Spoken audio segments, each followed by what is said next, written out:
Gokarna. Gokarna has been one of the favorite destinations for people like me and among the lakhs of travelers who are looking for a peaceful vacation.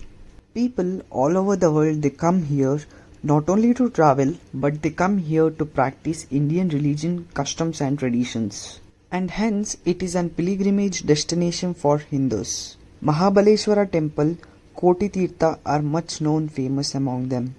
And for the entertainment side, we have beautiful beaches, cafes, resorts, shopping streets and whatnot. Finally, I can say Gokarna is the most underrated and purest gem for Karnataka tourism. But it is really heart-wrenching to see this kind of exploitation happening. We are welcome here to travel and enjoy our time, but not for this. This river of garbage is just 100 meters away from the famous holy temple and is just in front of the main beach. I mean, what are these local government authorities and MLAs doing? Guys, we really need to think on this, and if you feel it right, please share the video on your stories and make it reach till the concerned authorities.